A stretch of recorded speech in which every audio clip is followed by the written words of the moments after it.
So I guess the first thing to note, let me edit this. This is actually the third lecture. It's intended to be a short lecture. There's really just two things I want to get across here. First off, I want to explain better how this table is actually generated.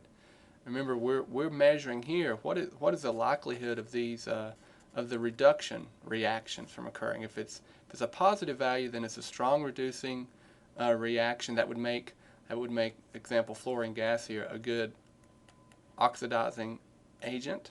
Remember, if the reduction reaction is occurring, then that species is referred to as an oxidizing agent. That's one thing. Just a reminder.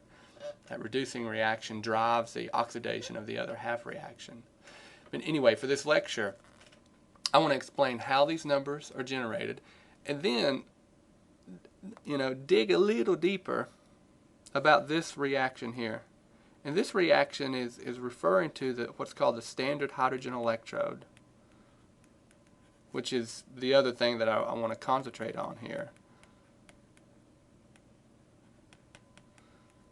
I'm not an electrochemist, so I'll just put it that way, but just looking at the design for these things, I don't think it's something we could easily do here at AB Tech. So I found a little animation that helps explain how the standard hydrogen electrode is set up and how it operates. But what's happening here is we are defining the reduction reactions as zero for the standard hydrogen electrode. We're using this as our reference point in much the same way as, let me just get that reference. That's our reference point for all reduction reactions or reduction half reactions that we're investigating here, if you will. When I see this zero defined, I actually think of something from chapter 19 that we talked about.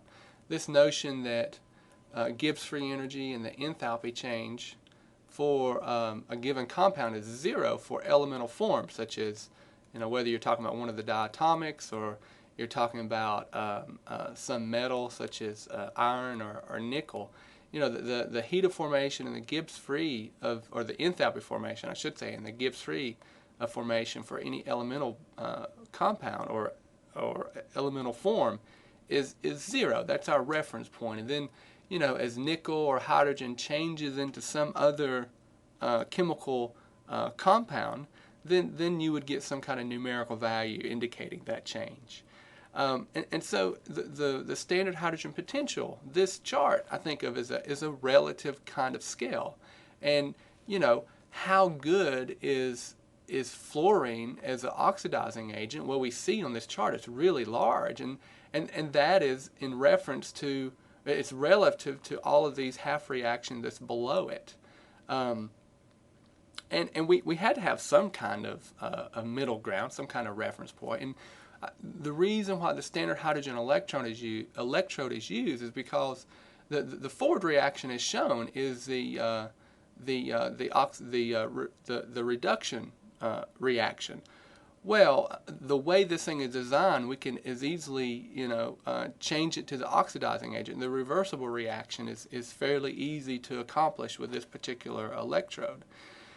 Now, my starting point in terms of explaining this guy is actually in reference to one that we've already studied, where we have copper and zinc Voltaic cells set up. Now, this is a little animation that I found online. I have the full web address on the notes here, so you'll see it here in a minute. And so what I've done is I've intentionally set this up. Notice that I could have just as easily chosen copper over here and zinc over here, but there's a specific reason why I did it this particular way. Oh, and notice that it's 1 molar concentration of each, so we're at standard conditions is what we're talking about here. That's always our reference point. It was our reference point back in chapter 19. It's our reference point here in chapter 20. It's our starting point in terms of understanding the material. If I turn on the voltmeter, allows for the flow of the electrons, and you see oxidation is losing electrons here, it's traveling through the voltmeter over here to the cathode where the red wire is connected. Now, what we see here is here we have the reduction reaction occurring. Here's the oxidation reaction. And as long as these things are, the black and the red are clipped to the appropriate electrode, then you get a, well, there it stopped. I have this figure on the notes here. Then you get a positive value on the voltmeter. And that we calculated from the last presentation. And I've just sort of recapped some of the things that's going on in this particular Voltaic cell. And let me just remind you of a few things. There's our salt bridge. Remember, it's there. There's some, probably, you can think of this as it's maybe a gelatinous solution possibly, or an even aqueous solution with plugs down here at the bottom. And it's just a sodium nitrate solution that allows for the ions to flow in and out to keep the charges neutralized in each of the solutions. That keeps the electrons flowing in our Voltaic cell. And again, here's the reduction reaction of the cathode, the oxidation reaction of the anode. I've recapped everything up here. Notice, at the cathode we have a larger reduction potential, that thing that I talked about last time. There's the chemistry that's occurring, and notice that we're losing electrons here, so this zinc electrode is slowly being eroded away. On this side, it's actually the cations in solution that's traveling toward the anode. They are being reduced there, and then this thing will slowly get a buildup of copper metal onto the electrode. And, at some point, once either all the electrode is dissolved here and all the copper cations are consumed here, then this will reach zero, and the electrons will not flow anymore. Okay, so that's our Voltaic cell that we introduced in the last presentation. What I want to do now is then transition to the standard hydrogen electrode. And remember, we defined this as 0, and then all the other ones are measured relative to this particular reaction. Let's take a look at that. What does it look like? It looks like the next tab on my browser. So notice that it does have a selection here for the hydrogen electrode, 1 molar HCl solution occurring. If you look at the reason why it's an acidic solution, if you look at the reaction, you have the acid consuming, reacting with 2 electrons and produce hydrogen gas if the reduction reaction is occurring here. Okay, well, notice what I've paired up. I've paired up copper in this reaction. Well, copper it has a larger, reduction potential. So this is where the reduction reduction reaction is going to occur with the copper, and I'm going to place that at the cathode. Okay, and so when this is paired up with anything down here, it actually reverses the reaction that you see here. So in this animation that we're going to see, we're actually going to see hydrogen gas being consumed in the process. And let's take a look at that. So again, the copper, I've intentionally placed a copper on this side on the red wire, the cathode, because I know that that's where the reduction reaction is going to occur. If I start the reaction here, we see the electrons being formed in this side of the electrode. Notice hydrogen gas is coming in. Hydrogen gas is being consumed by this on this end of the electrode here and generating water or hydronium in the solution here. So just a little bit, I'll break this down here in a minute, but I just sort of want to, actually, let me just switch there. I have a nice picture. So remember, this is the Leo, this is the anode. Just a little word about how this thing is constructed. This little inlet here, there's a, well, the way it's going to set up is there's going to be a partial pressure of hydrogen gas at 1 atmosphere, standard condition, sort of held constant over this electrode. Down here you have an inert metal, platinum, palladium, I guess gold could be used as well, something that that isn't very reactive with things. It doesn't undergo oxidation reduction reactions very easily. And all it does, it's like a conduit for the electrons to flow in and out depending on what it's paired up with. Now remember, this thing is paired up with, remember the reduction potential for copper is a plus 0.34 volts. So it has a rather large, well, it has a relatively large reduction potential compared to the hydrogen electrode. And so, you know, if this thing is gaining electrons over here, forming, you know, the copper metal still going to accumulate on the electrode here. Well, what's happening over here? Well, it's the oxidation reaction. We can see that reaction here. We remember this is our the backward reaction. The reverse reaction is the oxidation reaction. So hydrogen gas is actually being consumed, and that's what we saw in the video. So the reaction over here is simply two electrons being lost and then 2 protons being formed.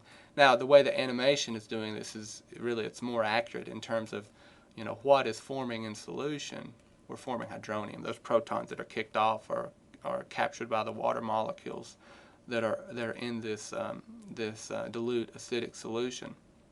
And it helps drive the reaction forward. It helps the loss of electrons out of this wire through this and over here. As long as the reduction reaction is placed on the red cathode, then you get this positive value.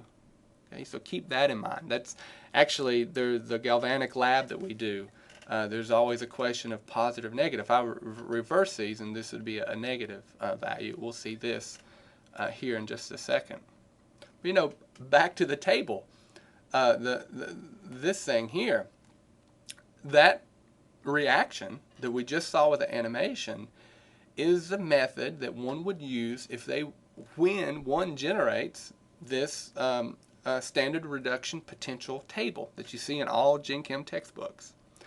And again, since copper is a stronger oxidizing agent than hydrogen, then you get the forward reaction here, and down here you get the reverse reaction. Well, what will happen when the standard hydrogen electrode is paired up with zinc now? Now what we have is that the acid here is a stronger oxidizing agent, and it is going to drive the reverse reaction down here. Now, the way that I've set up this animation on my next tab is actually, I want to, you know, generate numbers that look like the numbers on that table. And so I've intentionally placed the zinc electrode here on the red wire, and then kept the standard hydrogen electrode over here on the black wire. And so if I turn the voltmeter on and allow the flow of electrons, notice what's happening. There's a reverse in the flow of electrons here. The oxidation is occurring here, electrons flowing through, and now if the electrons are flowing through the red wire, you get a negative value here. You know, remember, the reason why you don't grab the red end of a battery terminal is because that's where the juice is coming from. You know, typically in a battery, like we saw in the first presentation, you know, the black is where the electrons originate from, and then this is where the electrons are dumped at. So this is where you feel the shock. Let me move to the figure that I copied here. There's our negative value. And the reason why it's negative value is because I have the electrode switched up, to tell you the truth. I mean, just let me show you. If you were to clip these, switch the alligator clips here, you would actually get the figure that's in the book. This is the black wire now, and this would be the red wire. And here now you see a positive value. So it's, you know, if you switch the electrodes, you just change the sign here. The chemistry is not changing in any way. It's just the flow of electrons in and out of the voltmeter is different, and the way they show that is a negative versus a positive sign. But and you can see the reaction there. But I want to sort of go through here what's happening. Now again, you know, here we're reversing the reaction flow, and what's happening is, well, we still have the oxidation reduction occurring over here, so it's still losing electrons. That's what zinc does.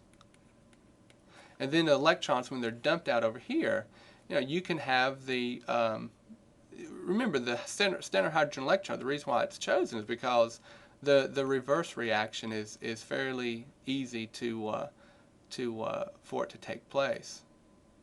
2 electrons being dumped out from the wire here to generate hydrogen gas, and then that hydrogen gas would leave out the exit here. Again, it's designed to where the partial pressure of the hydrogen over this entire unit is constant at 1 atmosphere pressure.